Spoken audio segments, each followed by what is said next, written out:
This episode of the BJJ Campaign podcast is brought to you by Speed Pro East Bay in Alameda, California, in the heart of the San Francisco Bay Area. They're the source for premium visual solutions to spruce up your interior space. From window decals and wall murals to conference room graphics and directional signage, create a work environment that is tailored to your brand. They'll not only print your custom graphics, but do installation as well. Visit eastbayspeedpro.com. That's EastbaySpeedPro.com. And mention the BJJ Campaign podcast for 15% off your first order. Also, Eddie is a Jiu-Jitsu guy, so folks go out there and support him. I'm about to feed him to the sharks right now. Get him hype right now. Yeah. You know the ground is up. Yeah. Everybody that trains, you know the game. Yeah. So let's get it. Slap it up, bump it, and roll. Hey. Yeah, that's the way that it goes. Ain't no better way to better yourself in this game. You're feeling the growth. That's time on the mat. We put in the work. Believe it ain't easy, I know. But we train for the love of the game, the love of the art. Now slap it up, bump it, let's roll.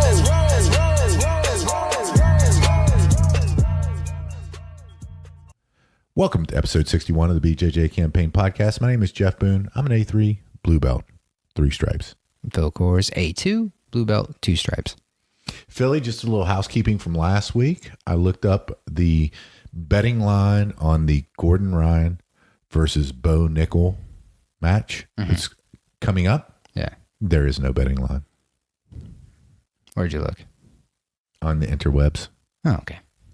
Yeah, I typed in Google search, betting line, Gordon Ryan versus Bo Nickel, and there was a bunch of things from Flow Grappling that came up. And then if it's not on page 1, 2, or 3, really, actually, if it's not on page 1, it's probably not going to happen. But I looked through 3 pages of it, and there was no betting line. Yeah, I never even scrolled down.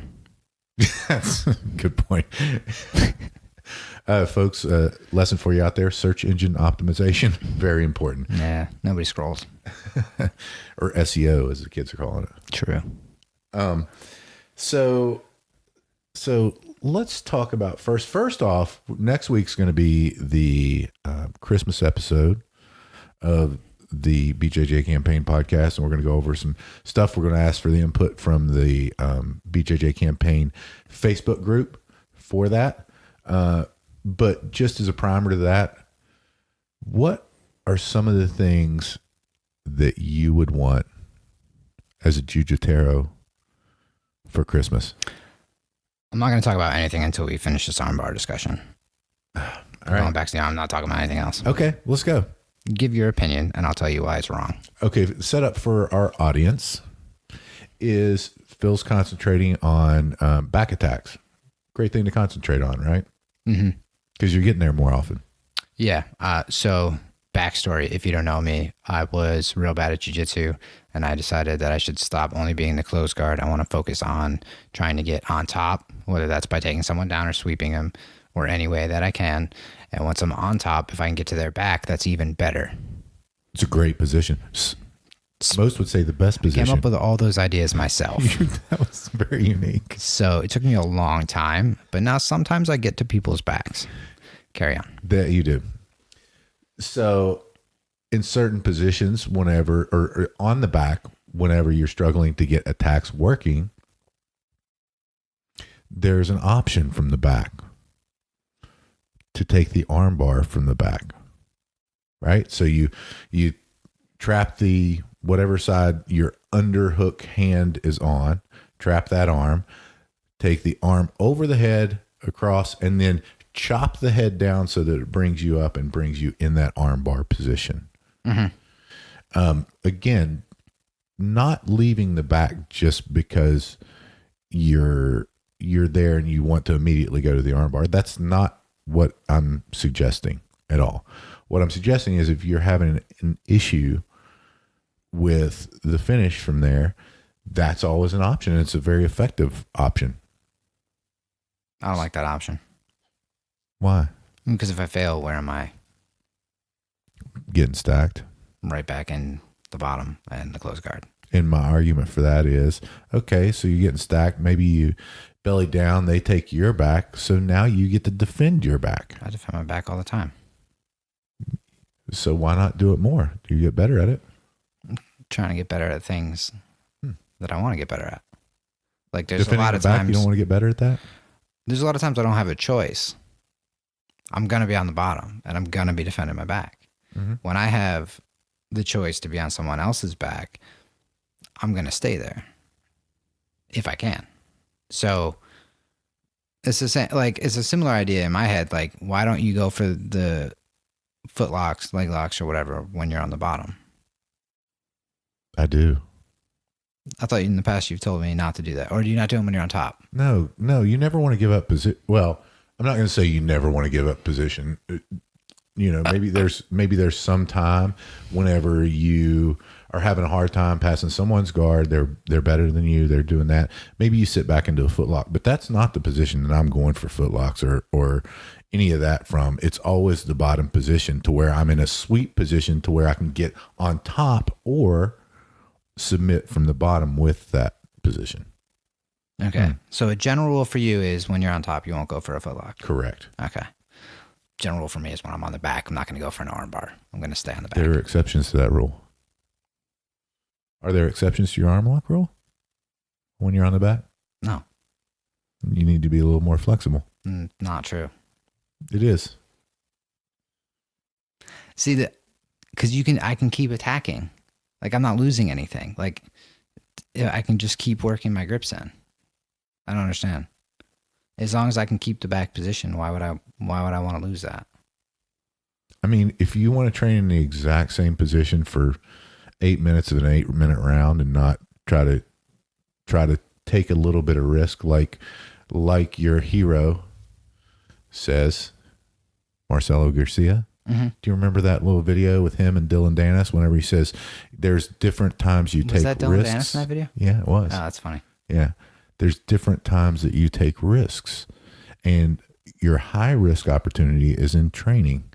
You would consider that a high risk opportunity, right? Whenever you're yeah. So that's when you're supposed to be taking those risks, and that is your hero who you love dearly, Marcelo Garcia.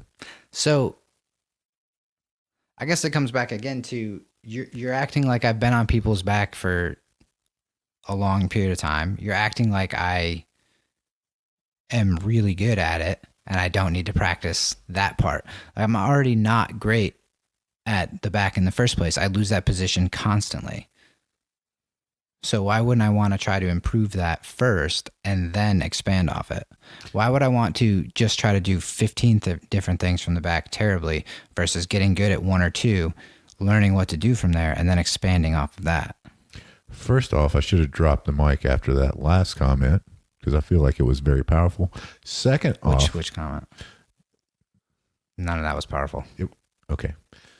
Maybe you're right. Second off, I'm not telling you to do 15 moves. You work 3 things in the back. I know what your back attacks are. I've defended them. Because you take your gi over your shoulder. You're a cheater. You're a dirty cheater. Jiu-Jitsu is about cheating. Yeah. Top tip for everyone out there. Don't tell them. If someone's trying to feed the gi, all you got to do is take your other hand and pull it over your shoulder so that it's down so that they can't get the gi. You're out of the choking hazard. Top tip. Again, you're only working 3 or 4 things. I know what your back attacks are. Mm-hmm. Adding one more, 5, is another thing that you can add on easily and work that so that you can figure out more back attacks for different situations. Because what if that person, whenever you get your arm over the choking hand, if they get their head under that choking hand, you've almost got to go to that arm bar anyway. So why not practice that? I don't know what you're talking about. When their choking hand, they get your choking hand, they push it up, it goes over their head. That's the perfect time to go for that arm bar. That never happens. Yeah, it does. Can't think of one time.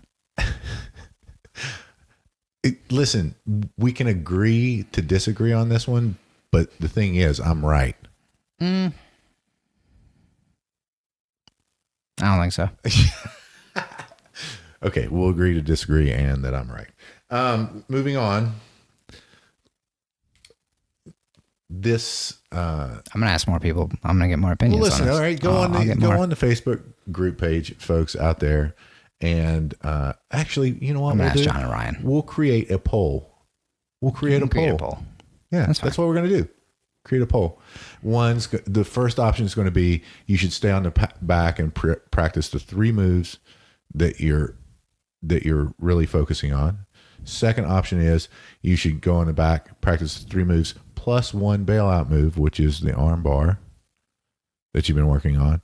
Or B, never take the back because it's a terrible position. Or C.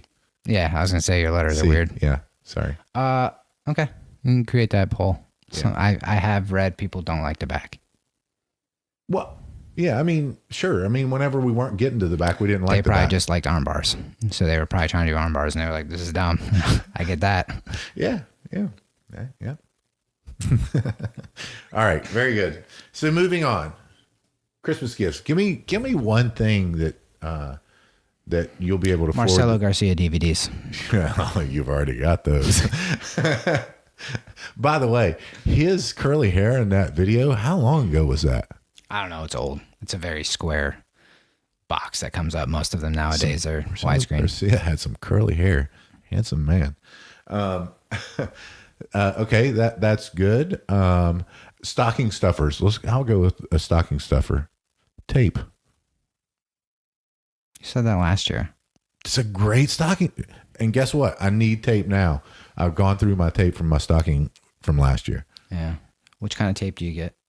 I like the one, it's called the First Aid. It's the Band-Aid brand First Aid tape because it tears easy and it's really, it doesn't flex.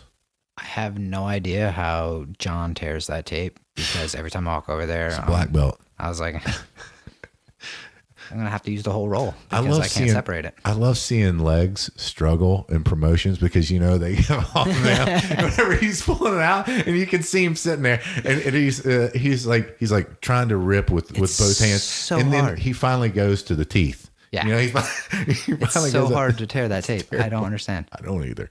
Black belt moves, you know, we're not going to understand that for a while now. So, okay. What other? Oh, I got another stocking stuffer, and this is one that Charlie made me think of because he's been, you know, he's got his little finger Will wears those. things, penguin fingers. Have you seen those? Yeah, Will wears them too. Yeah, that's right. But the penguin fingers are the you put them in the freezer or refrigerator for after training. It's not the ones that you wear during training, okay. and it's to cool them down. It's really cool. They were sponsors. They're sponsors of like EBI and other ones, and I saw it on there. It looked pretty cool. I don't really have problems with my hands. I don't really make grips that tight, or just maybe I'm just not. I don't know. Maybe I'm not gripping enough, but I don't really have problems with my fingers. So, but if you're having issues with your fingers, maybe those penguin fingers. Mm-hmm. What else? I don't know. I wear a bunch of different braces. Back brace, one for the shoulders, for the neck. I don't know. I don't know if everybody needs those though. I think just when you said that, I thought of that one thing that I got off of Amazon, that posture correction. Yeah, like thing. That's really good. I was talking to Blake about that too because I was like, you know, because he's always telling me to do those stretches in the door, which I'm probably never gonna do. But if I wear that thing, it stretches my chest out. Totally agree. Pulls the shoulders back because it's like the opposite of like the guard and the hunched over. And I spend all the time either. That could be a stocking stuffer too. It's pretty small, but It's yeah, like $20 or something like that too. yeah, it's not. It's Amazon. It's really. I've worn mine. It really helps whenever my shoulders are getting out of whack. Yeah, I feel like in my like it's either upper spine or lower neck. I don't actually know which part it is, but it's definitely related to my chest being like curled. Mm-hmm. And if you don't like that person and you still want to get them a gift, maybe wrestling headgear.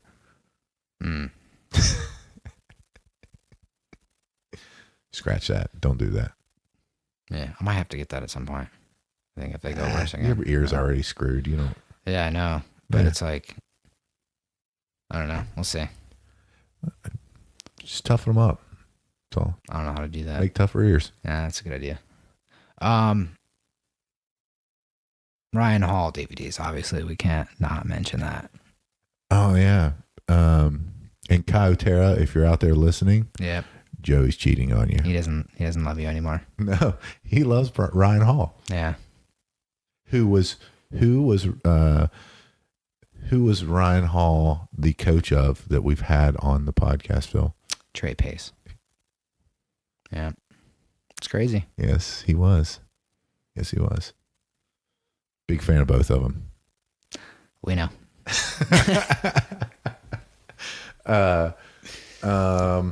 Okay. Other stocking stuff or other little things. What are other maybe grip trainers, right? You can do that. Orangahang, I think that's the origin one. I think that they had that, like you can hang it up. It's like gi material that you can grip onto while you're doing pull-ups or just hangs or stuff like that.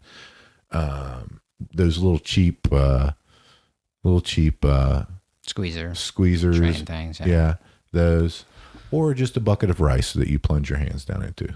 That works well too. What? You've never seen that? No. I used to do that. It was to grip strength. So you fill up a 5-gallon bucket with rice. Yeah. And you plunge your hands down and squeeze whenever you're in there. And it really, really gives the grips a workout. It's pretty cool. Weird. Yeah. Works really well. Look it up. YouTube. Grip training. Rice in a bucket. Okay. Yeah. Weird. Buy him a gi and a podcast rash guard or something. I don't know. I mean, That's what I would wear. Yeah, they just have the Black Friday kitchen sink sale. But by the way, we're extending that by popular demand. Forever. Yeah, get them some swag. If you go on, just a top tip, if you go on Amazon and search Jiu-Jitsu shirts, you can get them there. Go to Cage Side MMA or Toro BJJ. Get folks, I got every shirt that Boomer. Yeah, you have a Christmas Jiu-Jitsu shirt on now. A what? A Christmas Jiu-Jitsu shirt on now. I got this off Amazon, Christmas Jiu-Jitsu shirt. I believe it. Yeah. Yeah, you can type in Christmas Jiu-Jitsu shirt. It'll come up. I'm sure it will. Yeah. Yeah, I have a couple. I like these Toro shirts. They're very comfortable. The Toro shirts are the most comfortable there are. And that's, by the way, folks, who does our shirts and our hoodies, and they're super comfortable. Mm-hmm. So check them out. They had some really good deals on Black Friday. I'm sure they're running those through Christmas too. A $75 gi if you want to get your peeps a gi. That white gi, the Jeff Shaw gi. Yeah, I saw that. They had a deal on that. Deal. I think I have enough gis for now. Yeah, same here. That Rift one's getting blue really fast. Have you noticed that? Getting what? Blue. Because the mats are blue. Really? Yeah, it's weird. I haven't noticed it on mine. Rift gi by Origin. It's so unbelievable. It's the most gi. How many times do we get complimented on how soft it is? Every time somebody sees it. They're like, when I'm making grips on that gi, it feels great. I'm like, well, stop making grips. I don't like that. It's true. You can't break those grips. They just want to hold on. Because it's soft. Yeah. I know. Damn you, Origin. Let's see. What else? I mean, supplements, people are into that, but I feel like you got to know what people are taking. You want to just give them some weird stuff. No, if there's somebody that does jiu-jitsu who's not taking supplements, then get them krill oil, turmeric, ginger, MSM, chondroitin. You can get that all, not the krill oil, but the MSM, chondroitin, turmeric, and ginger. You can get that all in one supplement. Really good stuff. It really helps anti-inflammatory process. Not have to take all the Motrin, ibuprofen, or anything like that. Let's see. You said back brace, maybe knee brace. Yeah, I mean, whatever's bothering them. Knee pads. Yeah. Elbow pad. MMA gloves. Shorts. I think we've covered everything people can wear. Rash guards. Yeah, rash guards. Short. Yeah, definitely shorts. I never wear them. I don't either. Not that much. Spats. Don't wear those either. I can't find those, by the way, in Walmart. I don't know. I looked like 5 different times. I don't see them. Well, then just go on Amazon. They're like $14 on Amazon. Type in spats. Boom. Yeah. It's a good idea. Yeah. Anything else? I don't know. I feel like if you just buy a DVD or Mouth something. guard. They don't have a mouth. I stopped wearing the mouth guard a while back. I don't wear a mouth guard either. Yeah. Probably should. I did for a long time, then I stopped. A lot of people say they chip their teeth. I don't know. Yeah. I just don't like them. Agreed. Well, moving on. Phil, what have you been doing in your training that is just purely for fun? Taking the back. I just feel like you should have seen that coming. Well, it is very fun. It is. Agreed. Nothing. So, I would argue with you because we did that at Sunday Rolls today. That deep half guard stuff. Looked like you were having fun doing that. Yeah. No, I am. That's next on my list. There was we were talking about it before, but I probably watched like 8 hours worth of DVDs after having not watched anything for like probably close to a year. Yeah. I think around Christmas time last year was the last time I sat down and watched like a DVD. Folks, he's getting bored with Call of Duty, you can tell. Yeah. So I just watched like a bunch, and then what was cool is now I'm able to see like specific situations that happen almost with like certain people all the time. Like I'm like, that happens with that guy all the time. That happens with this guy all the time. It's just like one more thing I can kind of add on to. And the X guard is something that I've tried to do for like a year, kind of like on and off. And I've noticed sometimes from like a knee shield position that I think there's space that I try to start digging for a leg or whatever. So that's fun. I don't really know how to do it. I don't think that'll ever be part of what I'll try to do is like an A game necessarily. I think the A game that I'm trying to figure out is somehow get on top and pass the guard and no, but I think that gets you to your A game because that whole thing with deep half is it's a great position for smaller players where you don't carry the weight.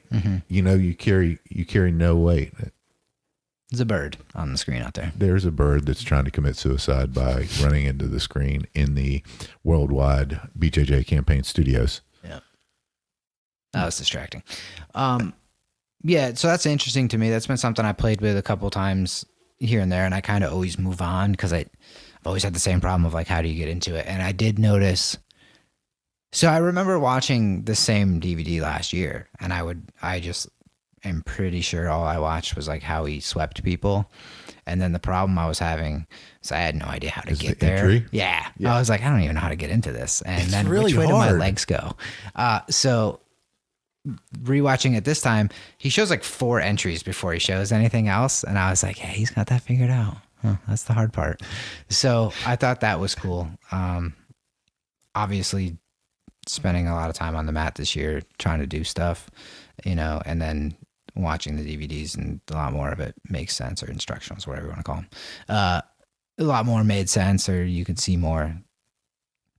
Yeah. I like the way they're presented because it's more of like a seminar format where it's like one idea taken through a progression with reactions involved and what to do, you know, versus just the YouTube stuff that I've watched in the past, which was all okay, but it was so random, you know?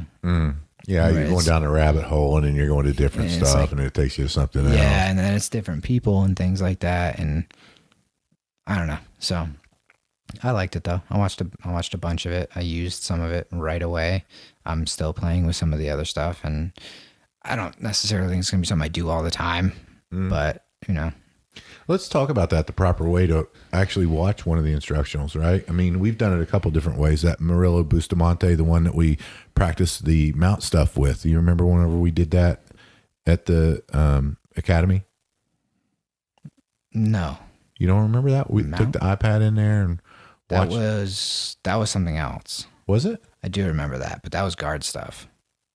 No, I thought it was it's Cabrini stuff.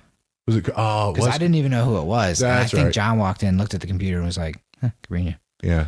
I didn't even know who the guy was. Yeah. That was a long time ago. But we did that, and we were kind of in practicing.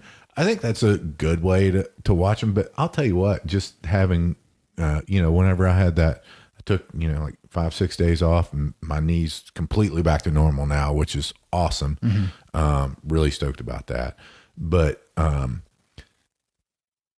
whenever I did that, I watched that Enter the System, the Camorra system by John Danaher, and it was like 16 hours, and I was just getting the concepts. It wasn't like the Camorra system is something I'm super interested in. John's great at teaching it. So I think where you're going is the right way. Where, like, I started watching Caio Terra's half guard because I literally thought it was just a basic. I thought that was his basic one. It's the weird way he plays half guard, which maybe not weird, might be the wrong word, but like he's doing some different stuff. And I was like, I watched like 10 minutes and I kind of was like fast forwarding, and I was like, there's no point in me watching this. And I just shut it off, and then I was going back to just guard passing and things like that, where I'm already doing this and I just want to hear what they have to say, because they're going to say it a little bit different. And then one thing's going to click and I'm like, oh, that's what he means when he always says that, but I think that's what you were doing with the Camorra DVDs. No, totally agree.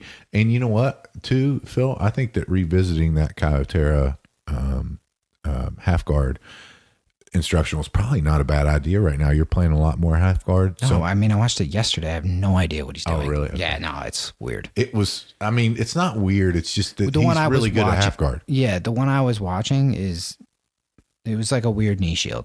And he has like 72 sweeps from there. Yeah, there was a bunch of half guard DVDs. Yeah. I clicked on one that it's what I think he's calling it Terra Guard or something. Oh, where he starts the movie by saying, like, I do seminars and people ask me to show this guard that I play that's a little different. Okay. It's not half guard. Right. Okay. So that's what I thought it was. So I watched I skipped through like the first 10 minutes and I was like, this is not for me right now. So but I think like looking for a fundamentals one, or like the stuff that I've been doing, like that was what was cool, was now it's seeing the positions that I'm already in and getting another look, or seeing the next step, or seeing, for an example, on a knee cut, somebody was like, you don't want to put your knee close to their hip. You want to put your knee all the way as close to their knee as possible, which is what he says. He's like, you got a good 90 degrees. He says it every time. But like I was telling you, I'm aiming my knee right there, so I'm putting it in the place where it's getting stuck. So close to the hip. Yeah. Like I'm diving in that particular spot on purpose and drilling it that way, and that's wrong. And he says not to do it, but it never clicked. And just for whatever reason, watching it the other morning, I just hear him say that and I'm like, oh, I'm doing that wrong, and it's just hearing it a different way on something I'm already doing, I think is what kind of is reinforcing it, which was cool. So I'll see if I can fix it. Yeah, no, agreed. And I do think that's the proper way to watch them. I think is to get the concepts overall. Like, boy, there's so much detail in it. If you focus on every detail, you would have to spend, or I would have to spend an hour on every 10 minutes of anything that Danaher shows, but I don't want to do it for that. I want to get it for the major 3 concepts that he goes through over and over again, and head position, arm close, all these things that are very important that obviously our instructor says whenever we're going over the positions as well, but it's oftentimes good to hear another perspective, good to hear it in a different way, framed in a different way. And, so that's the way I like to watch them. I like to go through them, and then maybe the second time through, take them, go a little more analytical with it, and then the third time maybe take them on the mat with you, on the sections in particular and the positions that you find most helpful. Yeah, if you think about how many times we've seen the Camorra in class, like, and every time you see it, you hear another detail. I don't think there's, like, with those, I don't think there's a wrong way to like apply it, but I see what they're saying when people say be careful about going down that YouTube rabbit hole, because I think if you get into too many things, it gets hard. At that point, it doesn't. And next thing you know, you have a guy telling you to like give up the bag for an arm bar, and that's ridiculous. You have to be careful. You can't listen to those people. Be careful. Listen to a random podcast and this guy's like, yeah, just dump the guy out of the back and get stacked. You're training, Phil. And sometimes, those rabbit holes are good to go down because it's just fun. Like, it's just fun watching it, right? You're not really gaining anything from it as far as your training, other than you're thinking about jiu-jitsu. I saw him demonstrate a counter to that like X guard sweep where they kind of stand up and base with your leg. Marcelo Garcia? Yeah, and he like rolls through into some other stuff. And I was like, that's awesome. And I'm not going to bother to listen to the details on that. Moving on. So. Yeah. So, yeah, that is, I mean, those are all things that are fun right now. And yeah. And I mean, last time, I mean, it wasn't that long ago that we were talking about watching YouTube videos and stuff. And I was like, I don't do it. And I haven't, but it always comes back to like, are you ready for hearing those things? And I think there's a lot of things that I wasn't, where it's like, I could have watched technique and it wouldn't have made any sense. Wouldn't have known when to do it. Cause I watched a whole crucifix DVD that I got. And in my opinion, there's one situation that comes up right now all the time where I get rolled and I'm like, oh, I can just do that. Cool. And I can end up in a much better position than being kind of stacked or, squished. Yeah, sure. So, it's, if you can pick up one thing from doing all that, I'd be pumped. Yeah. So. No, agreed. And you're just thinking about jiu-jitsu. So you're going to think of other things or maybe think of things that you can improve upon as well. Moving on to the next topic, and that's something that's very important. It's actively contributing to the positivity of the environment in your academy, right? Mm-hmm. Something that everybody has to do. It comes from the top down, obviously, with your professor, your instructor, your coach, whoever. But just a few things that you can do to actively contribute to the positivity of your training environment. Phil, you got one? Just try to talk to new people when I see them. Yeah. Yeah, I mean, welcome. Sucks being new. Yeah. Everybody's nervous. That hardest step is that first step in the door, right? Yeah. Yeah. So make sure that it's a welcoming environment. Whenever they come in, help them out, teach them. Because they're not going to know. They might be out in the parking lot watching a YouTube video on tying their belts. Yeah. Maybe help them tie their belt. That'd be ridiculous. Who would do that? It would be ridiculous, and I don't know. For the audience, I did that, but anyway. So I think that's really important. Really important, and of course, that's an example that's sent. That's down. the biggest thing that sticks out to me when you say that is it's because it's going to be that first couple of months where people kind of either get in the habit or they don't. I feel like there's that first period, I think, where a lot of people get excited and then it's not that exciting anymore. When's that? I haven't found that yet. When they stop coming. Oh, it's not that exciting when they say, yeah. Right. I feel like at first everything's new and cool and they want to try it and then they kind of fall off because it's hard. Mm-hmm. Right. And then maybe even after that, welcome the new person and help them tie their belt. Maybe you pair up with them, right? Because they don't know what's going on. And you're someone who knows what's going on. You've been to many, many of these classes and you pair up with them and you teach them the proper training habits or the proper way to do things, to whenever your professor shows the move, to go back and drill that move and just get as many reps as you can and not over coach anything. Just take the simple things and let them get reps in after rep. And that way, if you lead and show them by example that you're getting more and more reps in, they'll take that into their future training and make everyone a better training partner, right? So getting those reps in, letting the technique fail and asking the questions, seeing where it fails, doing things like that. Mm-hmm. What else you got on this one? Well, maybe if they're new to rolling, they don't know. Obviously, whenever you're new to rolling, you have no idea what's going on, and maybe they grab a finger or something like that, and then instead of getting mad at them for grabbing the finger, I just thought about the time Blake bit Charlie. Explain. It's the whole story. Charlie was in the mount. Blake couldn't get him off. He bit him. Blake was on podcast number what? 8? I don't remember. No, it was after that, I think. Was it? Yeah, I think so. Blake is our chiropractor. Yeah. By the way. And training partner. Yeah. And apparently he's a biter. bites people. Yeah, it's funny. That is fun. Folks, don't do that. Yeah, don't bite people. And, tell them nicely, hey, we don't really bite people. We don't bite in here. Yeah.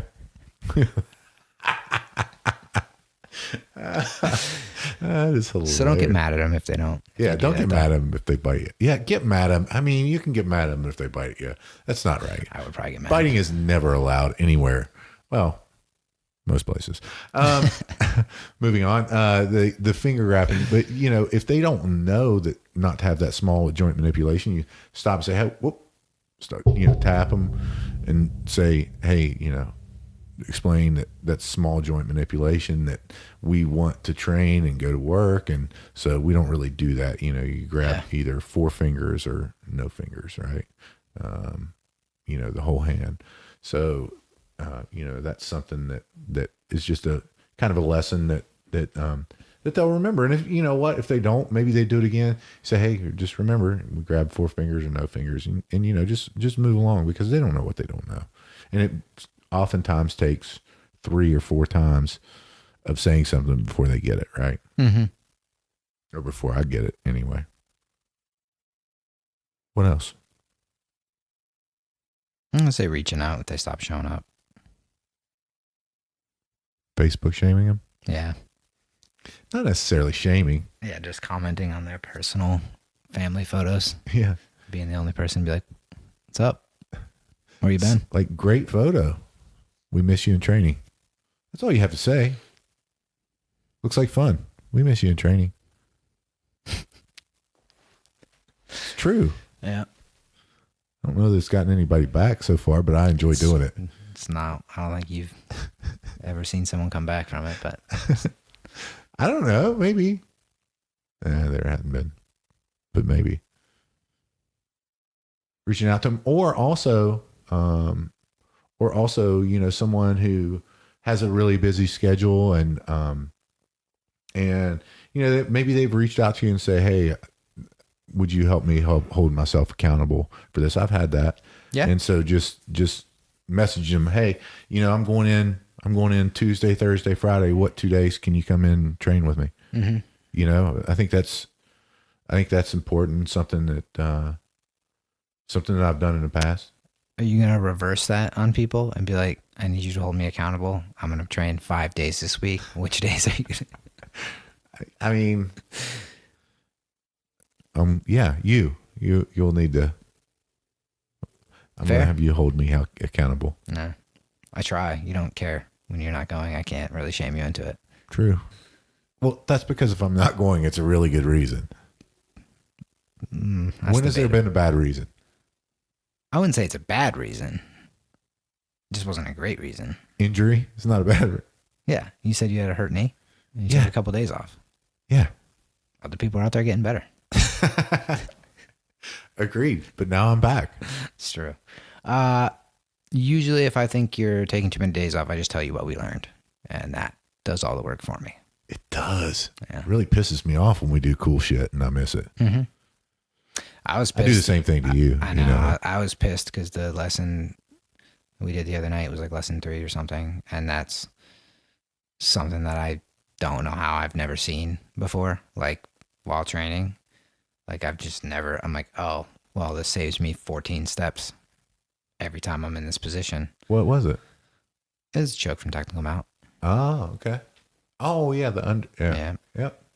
That was good. Yeah. I like that a lot. And I've just not seen it. And I've never seen it taught, and I've never seen that present itself. Mm-hmm. And it's annoying. Were you there for the omoplata stuff? Nope. Yeah, I thought nope. so. I've been trying to work that in, and I can't. I have had no success. Like I'm trying to force that, and I literally everybody who's in that class is now omoplatas all the time. I know. All the time. That's annoying. I love it. It's yeah. awesome. Omoplata was my first ever advanced class, and I remember kind of looking at John like, what? So, but I've not seen it again. Yeah, no, that was a great one. Yeah, it'll come back around next year. True.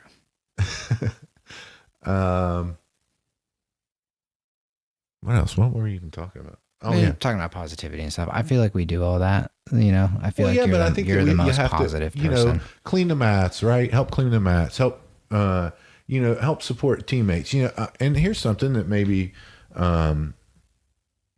support your teammates off the mat as well. Like me, Manny, Randa, and Colin took the trip down Tuesday night down to UNC Pembroke to watch Garrett, who's phenomenal. Blue belt. He's a college wrestler as well. And we went down there and watched him wrestle. And man, was that such a great, it makes me miss wrestling, but we're still doing a little wrestling, but it was so fun. I forgot how fun and how exhilarating it is, and how it makes you feel. It makes me feel inside just watching somebody. It's like whenever I'm watching you. I get more nervous when I'm watching you compete than whenever I'm watching when I'm competing. I like watching my friends. Yeah. And it was just awesome. And shout out to Garrett Hill. He dominated. I think he won 10-3, really dominant performance. And the Braves won that against Limestone. They were 21st ranked. Limestone was 17th ranked, and they beat them in the duel. So really good. And so support, support your folks off the mat, even stuff like support their small businesses, share the stuff, to make sure that they know that you care about their success on and off the mat, both, I think that's important. Yeah. I mean, all my friends do jiu-jitsu, so it's that kind of came natural for me. Yeah. Yeah. Just don't have any other friends. You do not. Yeah. Yeah. You didn't have any friends before jiu-jitsu. That's my point. Yeah. So the only way they're going to be the only ones. Yeah, true. So you got to support them in all facets. And I don't tend to like anybody that I meet outside of it. So it doesn't seem to work out. They're stupid. Or we try to convert them. That's true. Either way. So very good. Philly, tell the folks out there how they can help support if they wish to do so. BJJCampaignPodcast.com. In the store, there's a bunch of cool options. I think the Rash Guard is the best. Rash Guard's great. Instagram. Yep. YouTube. And Facebook. Those are the main ones. And join the Facebook group because there's memes sometimes. A lot of memes. There's going to be a poll up. There's going to be a poll. It's going to be a landslide, but you can make it anyway. We'll see. And that's that. Also, if we mentioned any of those gifts that you want for your Christmas holiday, Barry, Defense soap. Defense soap. That's a great one. We forgot that one. Yeah, we did forget that one. Get the 72-ounce jug. That's the pump. I've had the same one for 3.5 years. No, I go through it about every year and a half. I'm kidding. Yeah, it's huge. It is huge. It is big though. But that's a good one. But send this podcast, share it with someone who is a loved one that's looking for a gift. If you want one of those gifts, and tell them to listen at whatever minute we talked about that in the podcast, and do that. Ladies only grappling camp. Oh yeah, you got the role model women's only grappling camp that AJ Clearman's putting it on. It's in Indianapolis, Indiana. Nikki Sullivan, Hillary Van Ornum, they'll both be there as instructors, as well as many others. A rash guard is included, and guess what, folks? If you put BJJ Campaign as the code at checkout, you will get 10% off that grappling camp. And unbelievable opportunity. It will fill up fast. I would say it'll probably be filled up before the before the first of the year. I would imagine. Yeah. So I would say, they've expanded the numbers because they expanded it like 3 or 4 times last year. So I don't think they have room for expansion. Maybe they do, but get in there early and book your seat at the role model camp. And other than that, if you're not out there doing something each and every day to make yourself better, get out there and do it. Phil and I choose Jiu-Jitsu. We hope you do too. This episode of the BJJ Campaign podcast is brought to you by Speed Pro East Bay in Alameda, California, in the heart of the San Francisco Bay Area. They're the source for premium visual solutions to spruce up your interior space. From window decals and wall murals to conference room graphics and directional signage, create a work environment that is tailored to your brand. They'll not only print your custom graphics, but do installation as well. Visit eastbayspeedpro.com. That's EastbaySpeedPro.com. And mention the BJJ Campaign podcast for 15% off your first order. Also, Eddie is a jiu-jitsu guy, so folks go out there and support him. I'm about to feed him to the sharks right now. Get him hype right now. Yeah. You know the ground is up. Yeah. Everybody that trains, you know the game. Yeah. So let's get it. Slap it up, bump it, and roll. Hey. Yeah, that's the way that it goes. Ain't no better way to better yourself in this game. You're feeling the growth. That's time on the mat. We put in the work. Believe it ain't easy, I know. But we train for the love of the game, the love of the art. Now slap it up, bump it, let's roll.